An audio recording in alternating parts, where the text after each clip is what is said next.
In this video, I'm going to be talking about my post-Botox life, especially related to skincare as a new mom. I know a lot of us are going like low tox, no tox as we step into motherhood. So this is a video for you. I'm so glad you're here. Welcome to New Mom on the Block.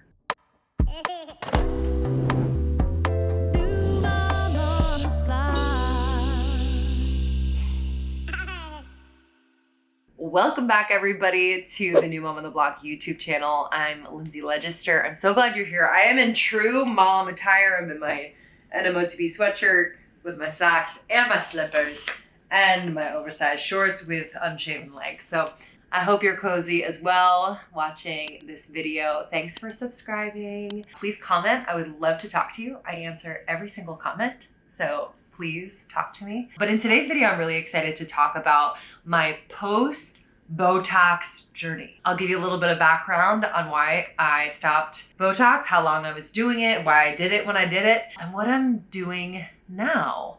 And I'm gonna show you a few things that I'm doing now. I am not an expert, but I do follow some experts that have really inspired me on this journey of just making my skin as healthy and vital as possible. I am definitely about aging gracefully. I'm not someone who's just like, well, forget about it. Let's just let everything fall. I do care about what I look like. And also I am just on this journey of like very much embracing the fact that I am getting older, and it's just as beautiful as when I was younger, if not more beautiful, if I do say so myself. It was, oh my gosh. 2018 is when I started Botox. So this was my late 20s. The fact that people can start Botox in their 20s should be illegal. But anyway, looking back now, the marketing around like, this is preventative, like this is when you should do it, and not really, you know, informing people of the potential risks, side effects, and really what it's doing to your skin, I just think is a miss. I think we should all be informed before we put something like that into our bodies, but here we are. So I did it for about 7 years, I think, and I would go every 3 months, 3 to 4 months. I metabolized Botox really, really quickly. I was working out for a living. I was a fitness instructor in Los Angeles. My reason for starting it was I just noticed that I had a lot of like forehead wrinkles. I'm very expressive. I'm like a former theater kid. Yeah, I was seeing people with frozen faces and I wanted that. So that's what I did. And I was in LA, so you can imagine, frozen face city and injectable city. And I also got lip filler once. It didn't look good on me. It looks great on some people. It did not look good on me. It just, I looked like I had duck lips. So eventually that kind of metabolized out. I do still know it's probably in there somewhere, but it was pretty gnarly when I first got it. I thought no one noticed, but that is very not true. I could probably show you pictures right here. Yeah, don't judge me, but that's that. I love the lighting change. The sun is reflecting off the building. That will certainly change in a minute, but let's go with it. So I got it for 7 years. Never thought twice about it. Always felt amazing. You know, the taut skin, no wrinkles, expressionless. I was just into it. And then it was skip forward to 2022. I got married in September. I actually did not get Botox for my wedding. That would have been always on my list. Like, of course I'm gonna get Botox right before my wedding, but I actually didn't. And it wasn't like, no, I'm not gonna get it. It was more like I don't think I'm gonna get it. Maybe I will. Never got around to it. So that was interesting. I was already kind of feeling the vibe of like, maybe it's time. So I didn't get it for my wedding, and I was still really I was really happy with how my skin looked. I definitely had movement in my face and expression lines and all the things. And I really liked it. So that was like a beautiful moment. And then 3 months later, I did make an appointment for Botox, kind of a regular thing. My husband and I were also wanting to conceive. And I went to this appointment, and I remember right after the appointment, I just started bawling. I was like, why am I crying? I just had this overwhelming feeling of like, why did I just do that? Like, why did I just put that into my face? Yeah, I was just like really overwhelmed by that feeling, and just how I was like, I think we're done. Like, we're not doing that anymore. And funny enough, I think 3 or 4 weeks later, we conceived. Really interesting. Probably not the best thing that I got Botox right before I conceived, but anywho, we're here and we have a beautiful, healthy son. But still, probably wouldn't do that again. But it was the start. It was the start of the no tox journey and really the no neurotoxin journey, because Botox is a brand. There's other neurotoxins that you can get. And obviously you can't get any of that while you're pregnant. But then after pregnancy, you know, your body has gone through so much, especially after birth and you're breastfeeding, and it's just a lot. And sometimes your face shows it. And so it was a really interesting time of just taking the focus off of like being obsessed with my looks. And it was actually such a relief.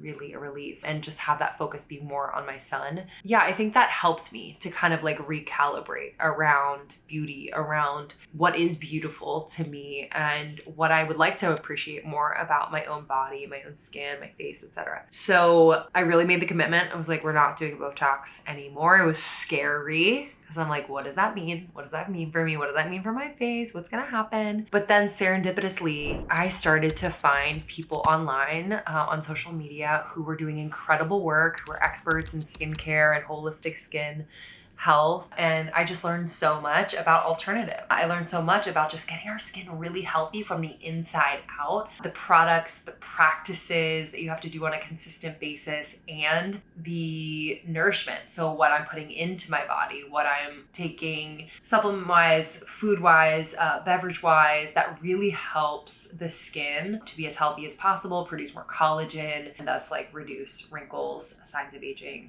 etc. So it's been a journey. I'll share some of them today. I also did an episode on Almost 30 about this as well. I also interviewed on the podcast one of my favorite people to follow in this realm, Kathryn Romine. I follow her taping guide and her cupping guide, and I have a couple of her products. So I just want to speak to those of you out there who are noodling on whether to put down the Botox or not. And I will say I have an opinion, but I don't have judgment. Not that that really matters, because it's your business, it's your body. But I do want to say that, you know, because I understand why you get it. It looks great. It looks awesome. And I want to make sure that like we are all informed when we're doing something like this. I didn't have any adverse effects, but I know a lot of people who have everything from, you know, histamine reactions to autoimmune flare-ups to full-on like botulism in their bloodstream. Yeah, it can range. It depends on your body. It's very specific to your physiology, but I think we should know that it's potentially a risk, and know that there are alternatives to taking care of our skin. And I think ways in which the skin will actually enjoy and like look more vital than ever. So if you are thinking about it, I would just ask yourself, you know, like, why am I getting Botox? What's important to me about this? With no judgment, just kind of like reflecting on like what this means to you. And I would also, as my friend Kathryn says, ask the doctor for the black box warning on the label. Just read it. Because I think reading all of it, it just puts things into perspective and just kind of gets your mind right around what you're about to do. And as my friend Kathryn says, you can ask your injector for the black box warning that you can read. I do think it's good to know what could happen. There is just always a risk. I think the last thing I want to say before I show you just some of the products and practices that I've been doing lately, I got to thinking just about how doing Botox, freezing our faces, might not be beneficial for our children. You know, so much of their early development is dependent on, you know, looking at us and connecting with us. I'm sure you remember it if you're a mom watching, like in those early days, like just locking eyes with your child and your expression influencing their reaction of like either smiling or cooing. And so I wonder what it's doing. This is just like a question. I don't know. I think there's studies out there. Maybe I'll pop them up here. We'll see. I'll do a little research, but I just can't imagine that it would be good for our children to be interacting with a face that doesn't really move. So it's something I'm thinking about. And yeah, I think motherhood just makes you think about a lot of these things and kind of takes the focus off of self. You know, it's a very selfless thing, motherhood. And also I think it's very important to have your moments on a regular basis of selfishness, which I don't think is actually selfish. It's very necessary to do things for yourself, to take time for yourself, to tend to yourself, like so important for the health and well-being of your child as well. And for me, it was kind of a really much needed reset and relief to take like the total focus of my life off of me. It's really nice. Okay, let's go into the bathroom. I'm gonna wash my face. I have some makeup on right now. I'm gonna wash my face and just kind of walk you through some of my skincare and practices. I won't do them all, but I'll share a bunch with you. Let's go. Okay, I said to Crystal, who's filming this, I will design my dream bathroom eventually, but I don't have it yet. I really don't. Okay, I'm just gonna grab my cupping tool and my oil. So I love to oil cleanse to remove my makeup. And I feel like, yeah, this has just been so yummy. My skin really loves it. I'll do a double cleanse generally if I'm taking off makeup. And a lot of products have a lot of water in them and that dries out the skin. So it's really changed the game for me to have more oil-based cleansers in my routine. Get all this mascara off. Okay, so I'm gonna do a double cleanse. Other cleanser I'm gonna use is, I really like this Purify cleanser. It's a mask or a cleanser from Linne. I really love Linne's products. Lots of botanicals, all natural. Yeah, really love them. Okay, double cleanse. And I'm actually doing this with cold water. I don't know if that's right, but I definitely don't want to do like hot water on my face. The face skin is just too sensitive.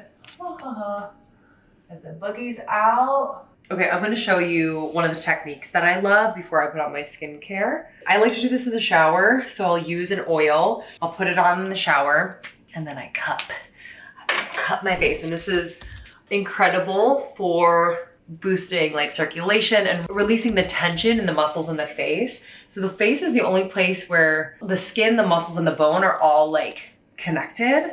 In other places, there's a bit more space. So we gotta make sure everything is like tensionless, or as least tension as possible, because tension is why we got some wrinkles, or one of the reasons why. So I activate my lymph. So I'm doing the lymph system, the neck, collarbone area, and then right here near the armpits and the boobs. Sometimes I'll bounce on my toes. Do we like the outfit? It's official? Okay. Now, I'm gonna start down here on my jawline. And I'm gonna sweep. Actually, I could use a little bit more oil. I'm gonna use this oil as well. Okay. Sweep. Just want to make sure there's like always movement. And we're directing towards like the lymphatic system, so everything drains right out. And I want to get into these like smile line areas. My smile lines, my left one is a little bit deeper. Fine, because I sleep on that side, but I just like to get it nice and released. So I really get in there in the cheek, the smile line. And I'll really get in this little like cheek nook. Yeah. So anyway, I follow Kathryn Romine's Radiance Rebel Guide. So she's showing cupping and taping, and it's super informative, very easy to follow. I do appear on my forehead, do little circles. Sometimes I'll take it to the hairline. And the muscle around the eye is kind of like a circular muscle. So sometimes we'll do with the finger, sometimes with the cup, but I don't want to get it too close to my under eye with the cup because that skin is so thin. I'll release a little tension in the eyebrow. Just taking my time there. So I'm kind of doing it all. I'm doing cupping, I'm doing a little facial massage. And I notice that just like lifts my eyebrows really nice. I do have little like sagging here. Fine, I think it's genetic. But we're gonna do our best to release the tension there. So I do this on the entire face. I do the other side. And I will do this 2 to 3 times a week. I'd say twice for sure, sometimes 3 times a week. Also, I won't show you right now and do a full demo because I want you to follow the experts for that, but I'll show you a picture here of taping. So again, I follow Kathryn Romine. Her taping instruction is awesome. There's other people that do it too. I can link a bunch in the description here. But I do my taping. 2 nights on, 1 night off. This is kinesiology tape, a medium strength. And I do it on my forehead and I'll do it for my smile lines. This is great for releasing tension. It's kind of like gently pulling the muscle away and creating a lot more blood flow under there, which just brings a lot more health and vitality to the skin. You'll see a reduction in wrinkles. You'll see like lifting and toning. I do like some of my cheeks sometimes, but you need proper instruction because just to do it, you won't be doing it right. So highly recommend the people that I look to. I'm also doing Gua Sha quite a bit. I have like a stainless steel Gua Sha. I'll do it on my jawline, cheeks, underneath the eyes gently. I'll get the little comby part and I'll do like the tension in my eyebrows, do my lips. So again, this is like the most, but hey, worth it to me. Let's finish. I'm just gonna wipe off the oil just so we can finish the skincare routine for y'all. Okay, so did a double cleanse and now I'm gonna do some of the hydrosols. So like toning mists. This is a Tremella toning mist. It has aloe vera, rose, turmeric, holy basil, hydrosols, tremella mushroom, and cucumber. Tremella is great because it acts as kind of like a hyaluronic acid where it like retains water and plumps your skin, which is great. Love it. It feels so good too. So I put this on morning and night. Sometimes I'll do little pinches just to bring a little circulation to the skin. Just activating the skin. Isn't this the most? It truly is the most, but I'm glad you're here. And then I think right now, in terms of serum, I'm gonna do Linnee's Renew Face Serum. It's really good. Really good. I'll link all the things down in the description. Okay. Okay, how do we look? We'll go out there in a second to get the better light and you can kind of see what's up. Okay, I'm gonna put on Kathryn Romine's Radiance RebelTox. I believe it's rebranded now, so I forget what it's called. But this is incredible for just plumping the skin, reducing those fine lines, wrinkles. So I'm gonna do my smile lines and my forehead and crow's feet. Okay. And you're gonna let this dry for like 5 minutes, let it soak in. Cool. And last 2 steps for this part of the routine, I'm gonna do the Balanced Face Oil from Linne. I think it smells so good. It's like just natural scents, but it just smells good to me. And I'm just gonna press it into the skin. Really, really juicy, shiny donut skin. Feels so good. And then because it's winter, I do need a moisturizer like this. This is the Restore moisturizer from 3 Ships. Ceramides, Gotu Kola, barrier repair cream. Super important that we have the health of our barrier on point in our skin. Our skin has a microbiome, and so a lot of things can like kind of disrupt that. So we want to make sure that we're repairing it. Kathryn Romine talks about this. I'll say her name 8 more times. But I really love this one. It's just like juicy and thick and great for winter. Just keeping like very moisturized. All right, let's get in the good light because I gotta show you this. Come here. Come here, follow me. Okay. Just no Botox for 2 years. I can still give you expressions. I still have smile lines, but I do feel like my skin looks like the healthiest it's ever looked. This is no makeup, no filter. It's not perfect. I do have sunspots, I have hyperpigmentation, but I don't know, I just like, I love and appreciate my skin more than ever, and I'm just more committed than ever to taking care of it. Okay, and I wanna talk about what I'm eating and drinking for my skin. I think that is probably one of the most important pieces. First of all, I eat a ton of animal protein. Grass-fed, grass-finished beef is incredible if you add in some organ meats in there. I love Force of Nature.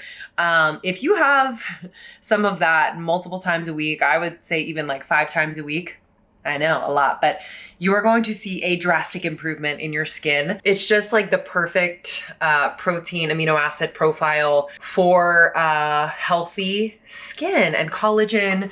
I am also ingesting collagen. I use Needed. I am not brand loyal necessarily, but I've just been on that. I will add it to my smoothies. I'll add it to my tea, sometimes coffee. I also love Holy Mane by Agent Nateur. It's magic for hair, skin, and nails. Sorry, the focus is wild. So I have that. I'm also ingesting my hyaluronic acid. This is Biocell. It is not cheap, but is awesome. So it has, bear with me, hydrolyzed chicken sternal cartilage extract, providing hydrolyzed collagen. So that's the collagen source. Type 2 peptides, hyaluronic acid. So I have like, I think a tablespoon of this, morning and night. Again, expensive. So if you go to the checkout and you're like, what the? It is, but it's worth it to me. It's like kind of just one of those things. I also make sure that I am taking a great probiotic for my skin. So I take seed, and this is just great for a lot of things, but skin health is one of them. Ooh, I'm on my last Fatty 15. Fatty 15 is like the new omega-3. So check them out. Great for skin as well, amongst many other things. I make sure that I have like a well-rounded diet. I'm eating a lot of animal protein, wild salmon, sardines, ground beef, chicken, all the things. I do a lot of bone broths. Insanely good for skin.